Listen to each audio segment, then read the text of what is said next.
Part 4.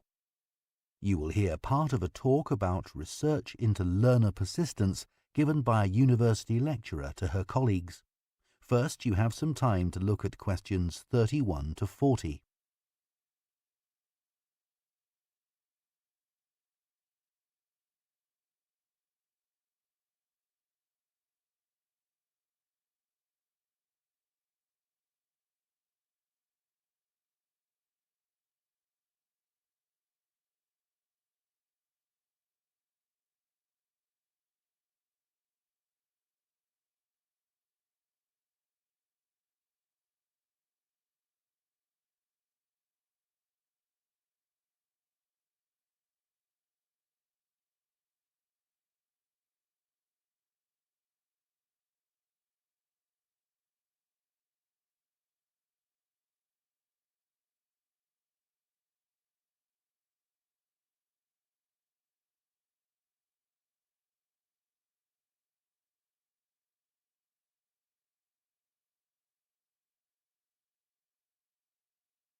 Now listen carefully and answer questions 31 to 40. My talk is about a research study I did over a period of 5 years on learner persistence, why some people stick at academic study better than others. As teachers, you will know that there is a tremendous variation in the learner's response to certain things.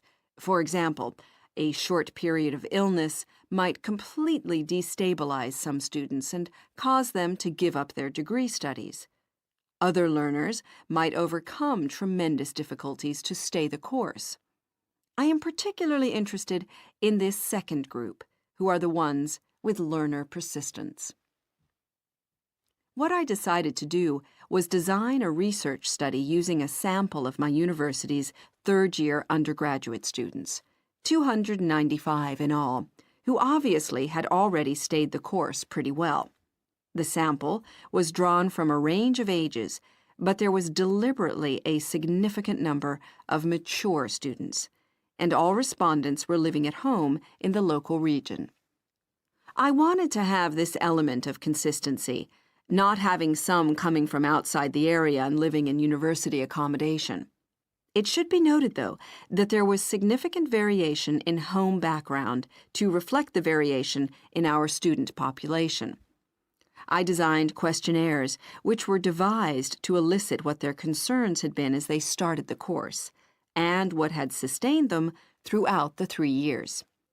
Findings from the first section indicated that their worries when they started varied from financial concerns, though this had not been as strong as I expected, to career prospects. But mature students with children tended to emphasize uncertainties about their relationship with them.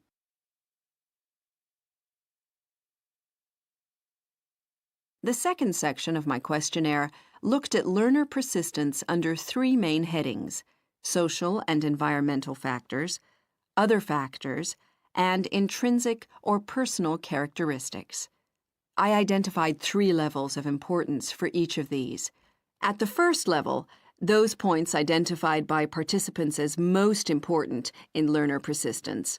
For social factors, many respondents said how crucial it had been to have good support. Though there was no one specific source, it could be family or friends. As regards other factors, students are heartened not so much by high grades, but by what they regard as success in study. And for personal characteristics, many respondents reported that they took pleasure in challenge, and that this was regarded as very significant. At the second level of importance, in the first category, a sizable percentage talked about the fact that they had enjoyed themselves in school as an important social factor. In the second column, other factors, a number of people said that what was of most importance was decent health. This had a fairly strong influence on their persistence in their studies.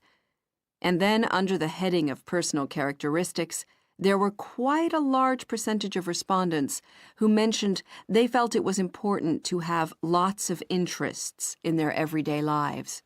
This gave them a depth and sense of perspective, which less persistent learners might lack.